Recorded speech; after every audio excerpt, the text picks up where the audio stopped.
I'm, I'm going to call the meeting to order, and we'll welcome all of you.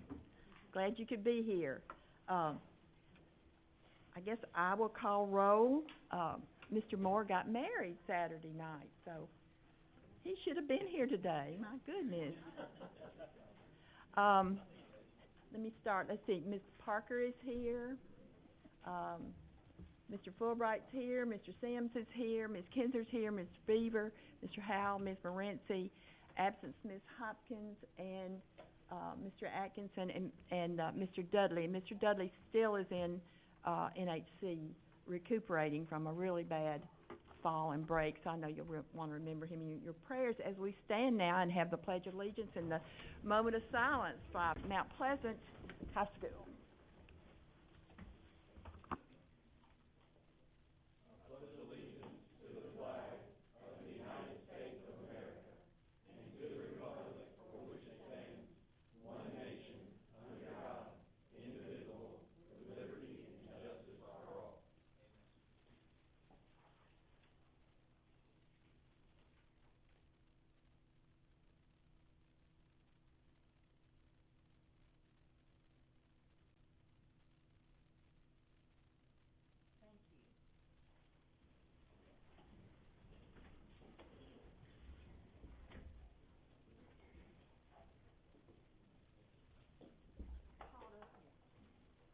The first order of business is to adopt the agenda, and I want to make a couple of changes. I want to take off the right-sizing proposal that's under consent. I think that's when we will move to the work session. We really weren't prepared to vote on it, and Dr. Woodard's bring us more information about it and how it impacts our schools at the work session. So if we'll remove that, and then Mr. Perriman has asked that we also take off the discussion of the school board for the septic repair and expansion at Hampshire and Santa Fe Unit Schools. So we'll discuss that also at the work session. Is there any other changes to the agenda? Then is there a motion to accept the agenda as amended? Mr. Fulbright, I saw his hand. Mr. Howell seconds the motion. Any discussion? All right. Shirley says that we can vote electronically, so we're going to give it a try. It's been a couple of months. We're ready to vote.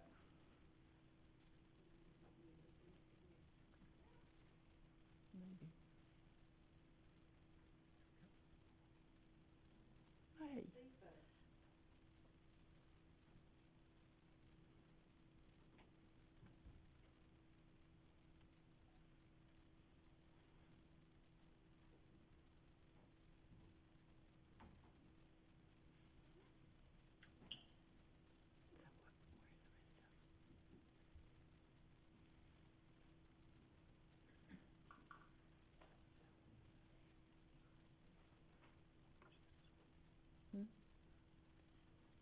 I only can see 4 votes here, so.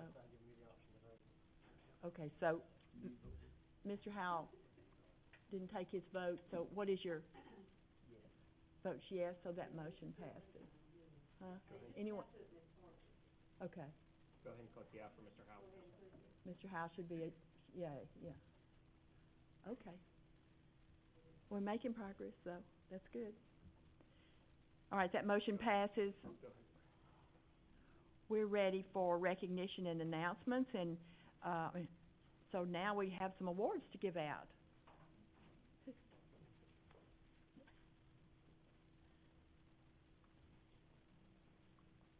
Thank you, Mr. Gaines. Thank you. Good evening, Chairman, Director, board members. Some time ago, Dr. Marzak announced some recognitions for Partners in Education for response to intervention behavior. I'd like to start by showing you a short video about that recognition, and then we're going to recognize those schools. Okay?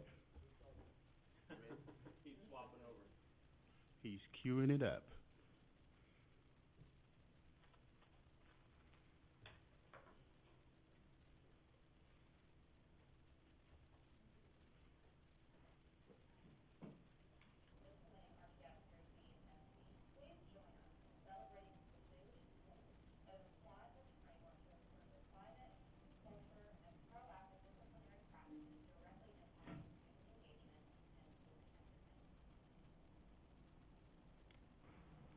you. Sorry that took so long.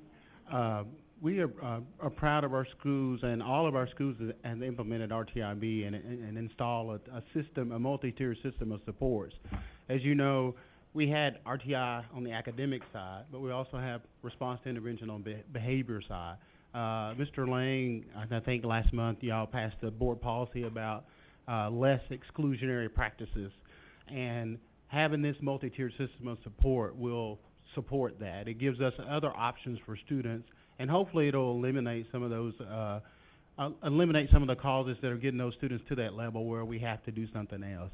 So we're proud to recognize those schools. We had 5 schools that were that were schools of recognition, and we invited the medal winners to come tonight, but I just wanted to recognize those schools that were schools of recognition, and they are.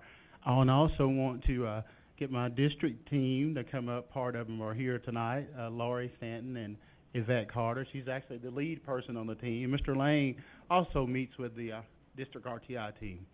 So we'll call those schools of recognition first. And they are Randolph Howell. We got all of them. Joseph Brown Elementary School, Mount Pleasant Elementary School. Marvin Wright was also, it wasn't on the list, but they are also a school of recognition. Let's congratulate those schools as schools of recognition. And then we'll allow, I think, most of the, either brought their teams or their team leaders here tonight. So we had 2 schools that reached the bronze level of recognition. As you saw in the video, they're implementing Tier 1 with effectiveness, and they were recognized for that. So I'm proud to call up Riverside Elementary School.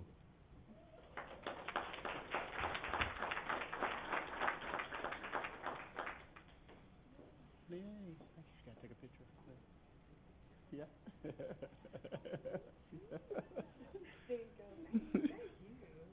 Our next school of recognition, again, a bronze level winner is Spring Hill High School. And we're proud to have their team members here tonight, their 2 leaders. They do a good job. Let's turn around there.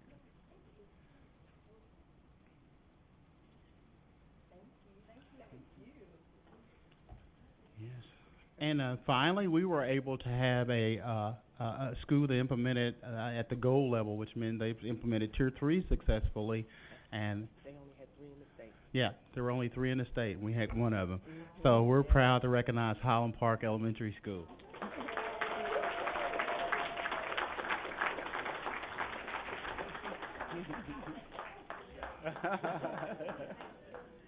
Yay! All right. They got have their team members with them too.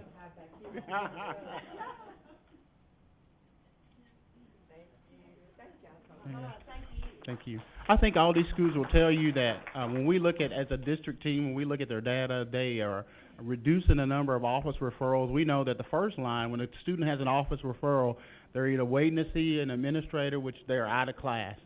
So when they implement these practices, that keeps students in the classroom, helps teachers deal with classroom issues better, and allows us to reduce those office referrals. And that's what we want to do. We want to reduce those, then reduce suspensions, and continue to do that. I'd like to thank, it's been fun working with the district team. We meet monthly too, and look at the district data as a whole and think about inputs that we can have to help from the district level. So we're glad to be able to do that. Thank you very much. Thank you so much. Congratulations to those schools. That's wonderful. Next on the agenda is Murray County Education Association.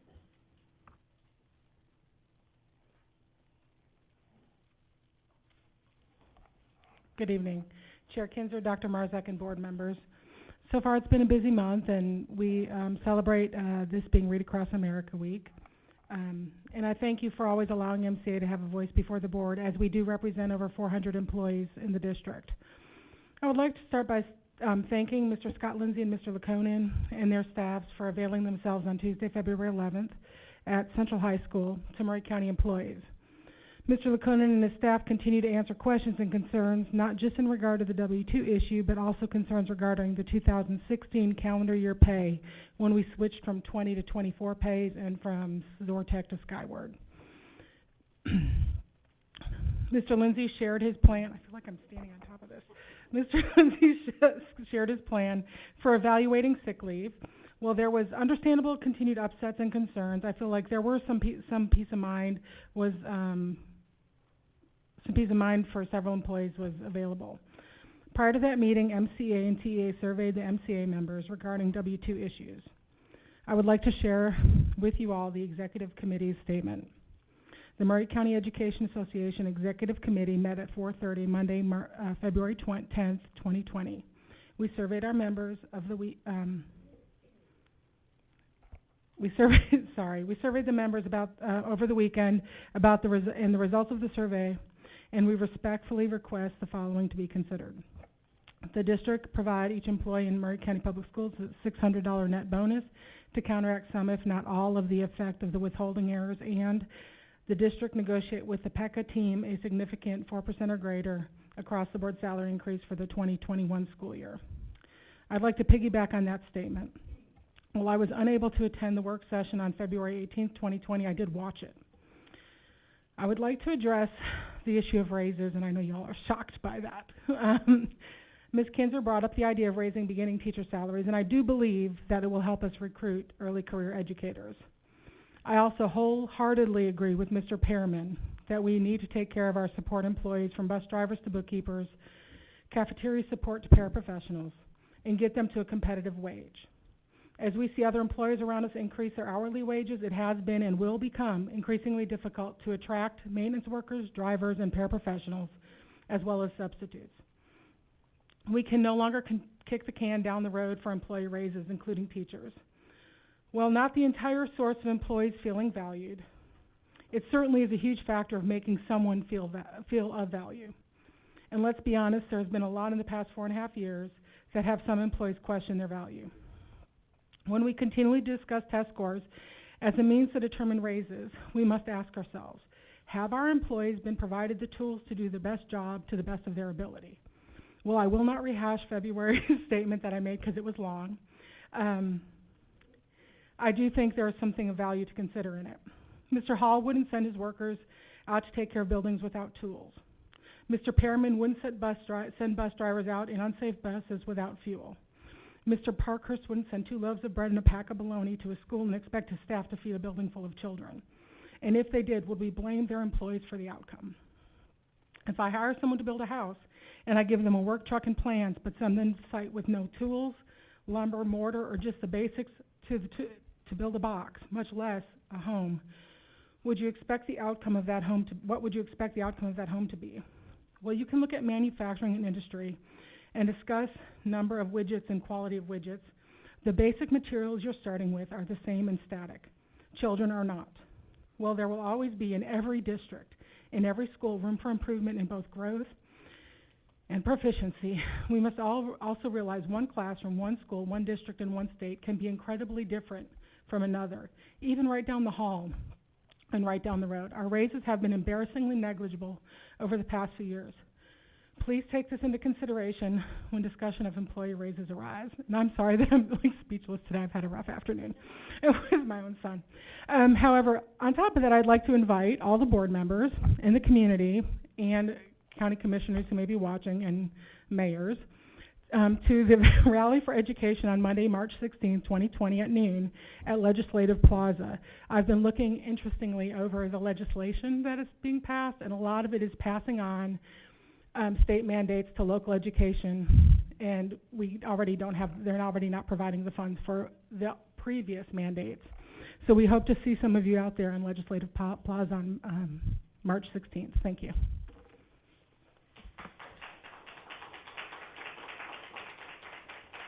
Thank you, Jennifer. Next is public delegations. I know the first on the agenda is people who requested it and went through the board policy to do so. If there are others listed? Okay. Then I'll ask Caitlin Durham and Raven Modine to come forward.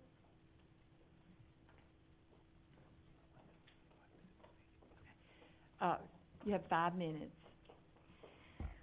Good evening, board members. We actually have some papers for you guys to look at first.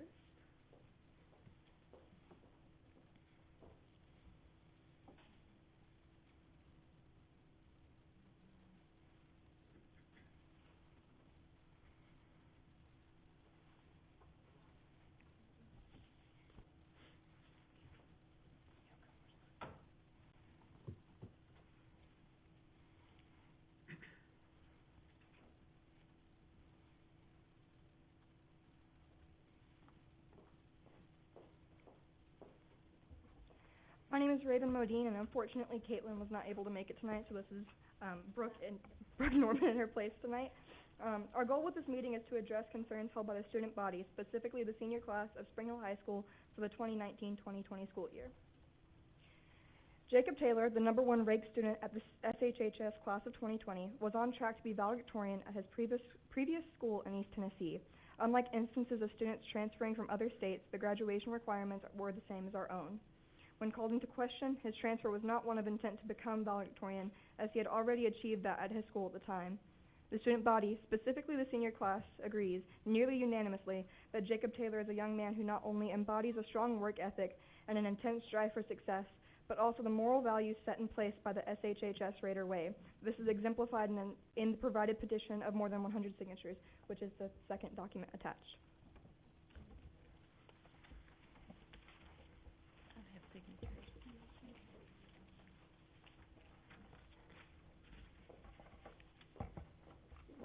In regards to policy 4.703, we request in this case it to be waived for the 2020 graduating class at Spring Hill High School. In regards to future instances, we also propose that a weighted GPA be implemented in the Murray County Public School District. Accounting for variations in college grading systems, strong evidence is found in favor of the practice of adding bonus points to students' high school grades, course grades in sciences, namely on a 4.0 scale, 1 point for AP courses and half a point for honors classes. And this is a study done by Harvard by Philip M. Sadler and Robert H. Tye. Colleges will not adjust a GPA to be weighted if an unweighted one is sent in, but most colleges will take GPAs that are weighted. This creates an unfair system between different counties and the kids within them trying to compete to get into colleges. A weighted GPA is an incentive to take upper-level classes. These classes encourage a better work ethic and participation within the school, setting them up to work within more advanced situations in college and work. When a school is being judged on only their grades disregarding class types, it is less impactful. If the GPAs were to be weighted, the image of the school would mean exponentially more just due to the visibility of AP and honors classes. We are constantly comparing ourselves to other surrounding counties, primarily Williamson County, yet we do not grade on the same scale as them. It's common for this area to speak a lot about test scores, school functions, and parent involvement, and the use of a weighted GPA would be a step in the right direction of an accurate and meaningful comparison between schools and school districts, one that could actually help more than one of those areas grow.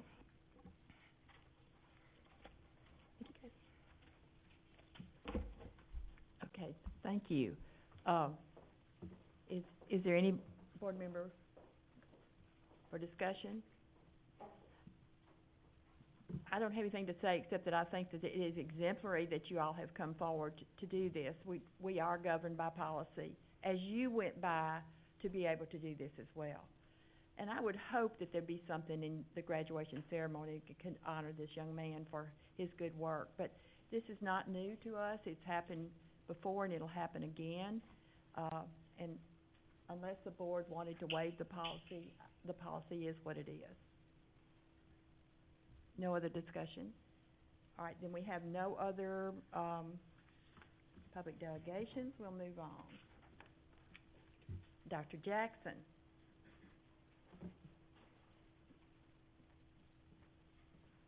Good evening.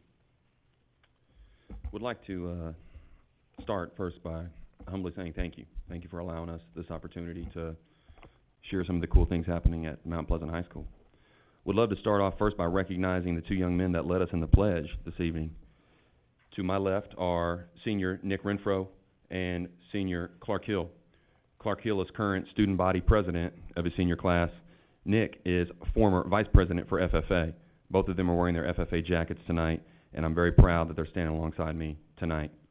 I also want to recognize that you both are in the health, one of you is in the Health Science Academy, am I right?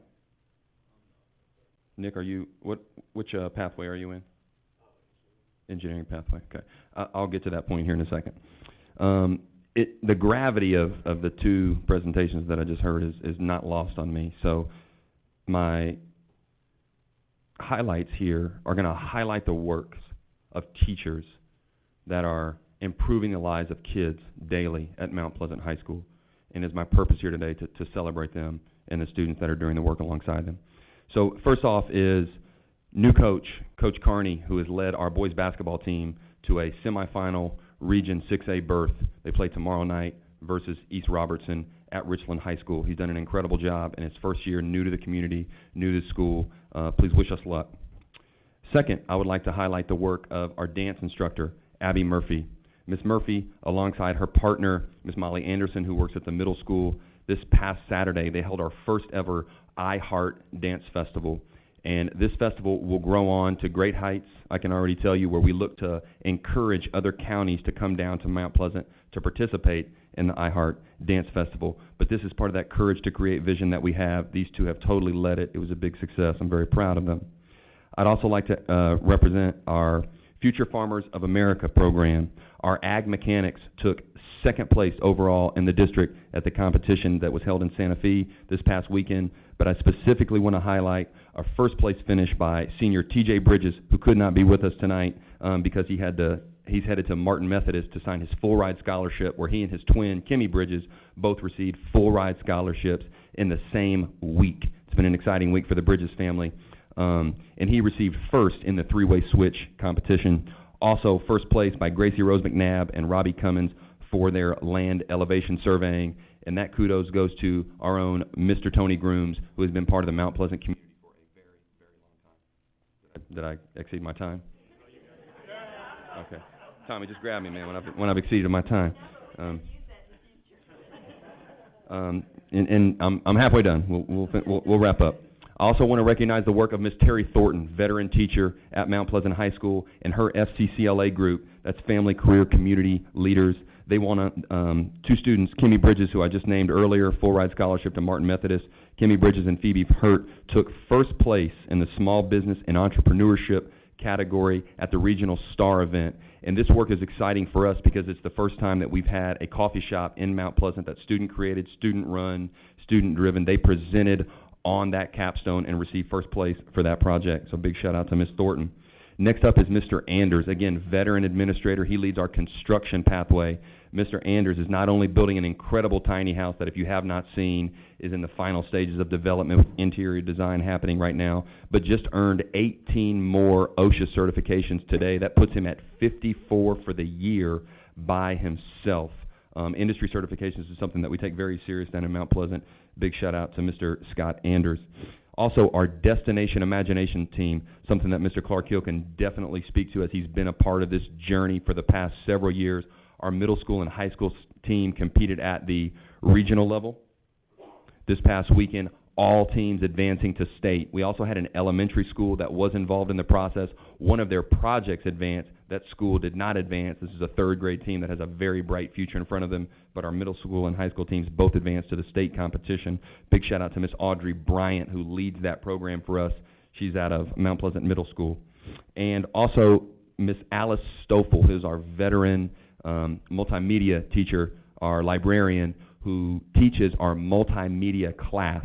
This is a partnership that we had with Parker Hannafin. We did a ribbon cutting that Ms. Kinzer was very proud to have. Ms. Kinzer and Ms. Morency has seen it as well. We've been commissioned by Parker Hannafin to shoot a safety training video.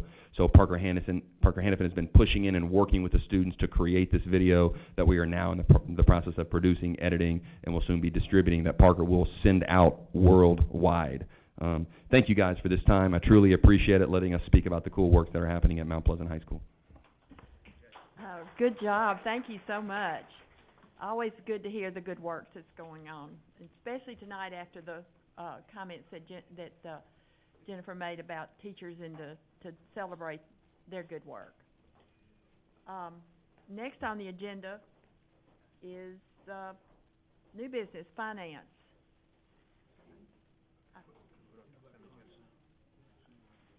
We didn't vote on the consent agenda, yeah, we did. We voted adopt the agenda.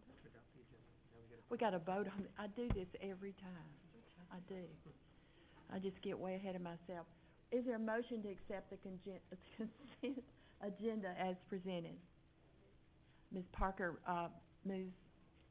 Is there a second? Several seconds. I heard Mr. Howell next. Is there any discussion? Then we're ready to vote.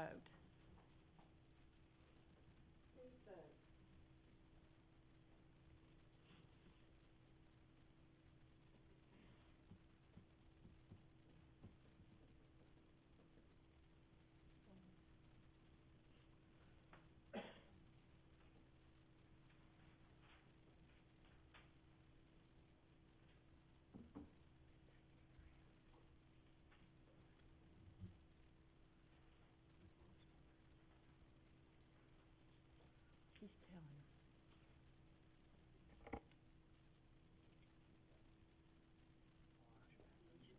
Okay, that motion does pass. All right, now we're ready for, finance. Good evening. See if this big dog can fit up here. Let me take care of the first item here, and then you, if we got questions on the other, there's the budget amendment that's listed here is because the other budget amendments were discussed in the, order of the work session. So is there a motion to approve the budget amendments as listed? Motion by Mr. Sims, is there a second? Mr. Howell, seconds. Is any discussion? Then we're ready to vote.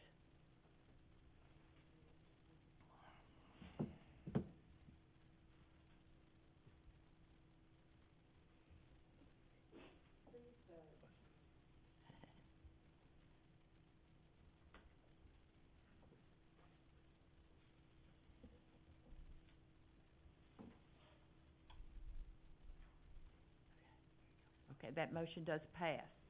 All right, now, we asked you, I think, Ms. Cox-Shipper was at the meeting, and we asked her way more questions than she wanted to have to answer, and, thought it might be a good idea for you to come if there were questions. And I think there also was a request, and you, I've already sent it out to us Correct. as to how much, it costs for those employees that left, and so anything you have to say?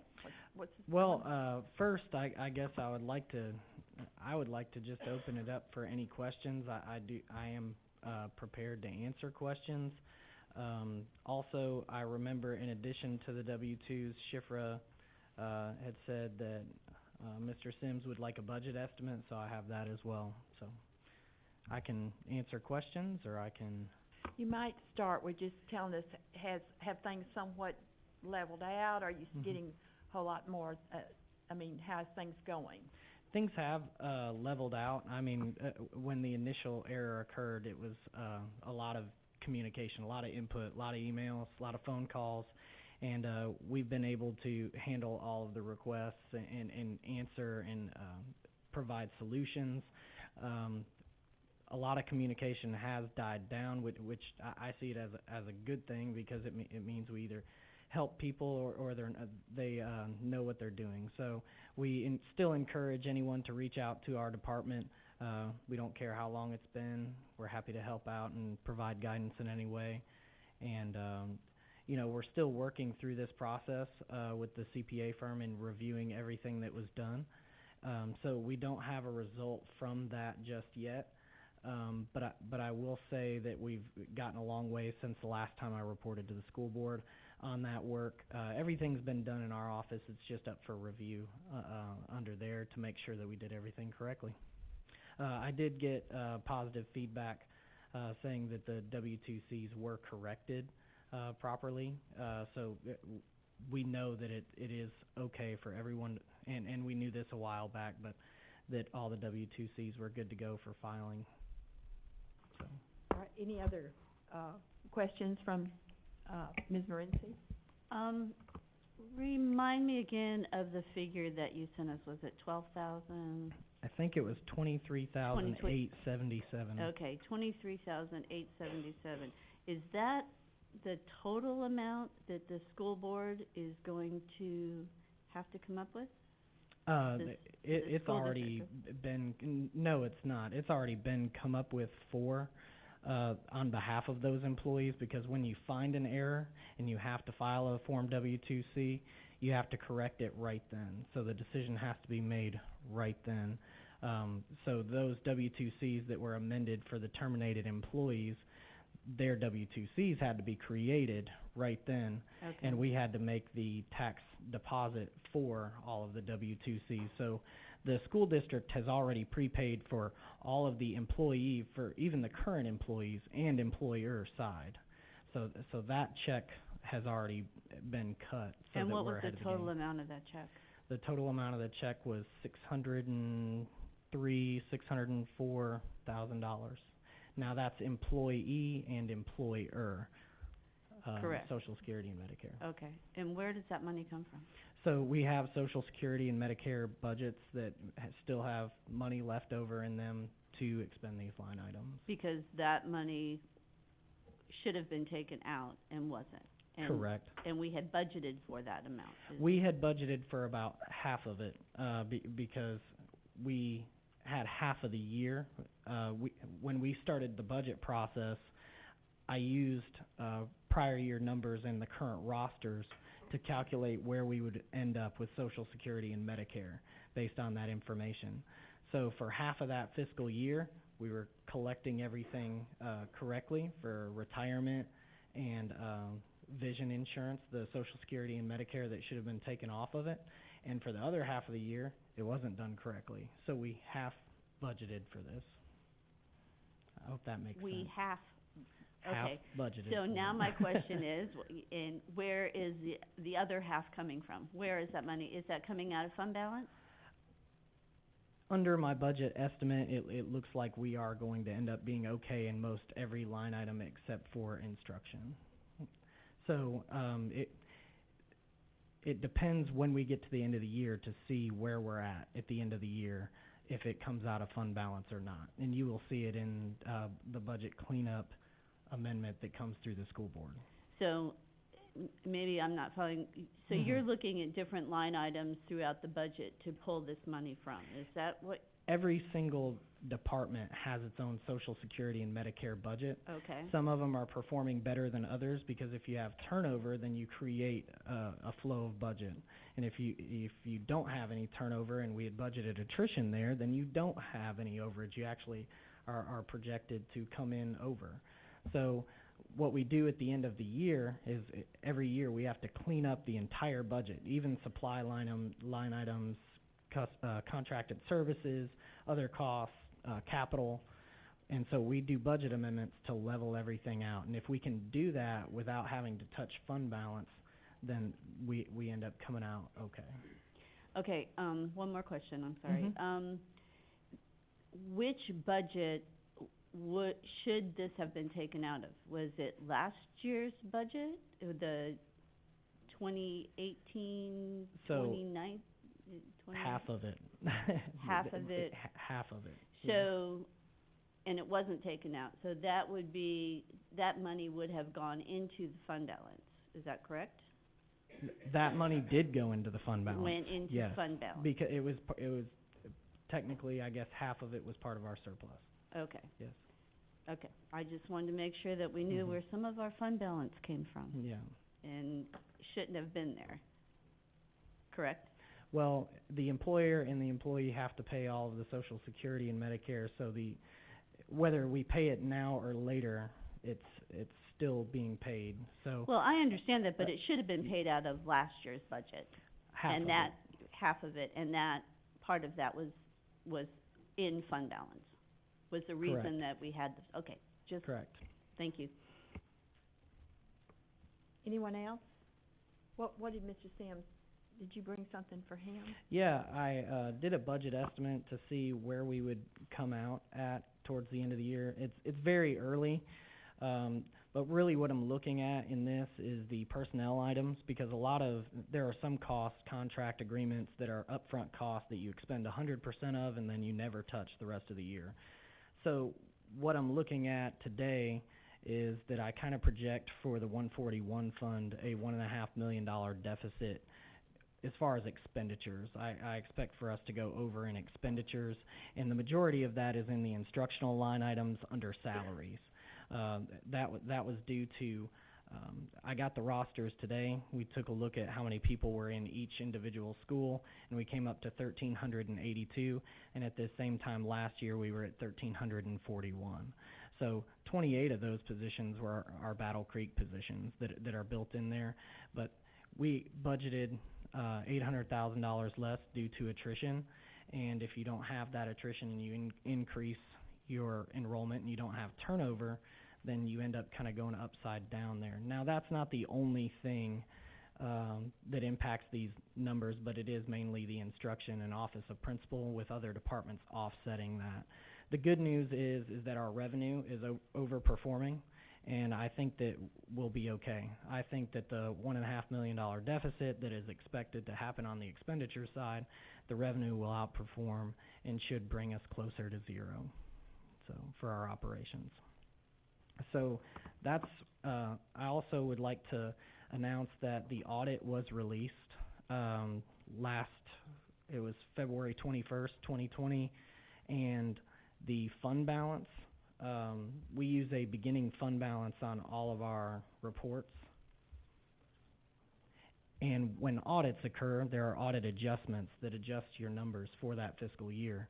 So the audit adjustments increased our fund balance $950,000. So our beginning fund balance is actually increasing for this fiscal year by almost $1 million, which will be in our fund balance and be able to be spent. So that's a helpful tidbit that we got there. Any other questions for Mr. McCona? Thank you. Thank you. All right. Y'all are not going to believe this, so that's all. I'll entertain a motion to adjourn. Motion from Mr. Howell to adjourn. Is there a second? Second. All those in favor? Aye.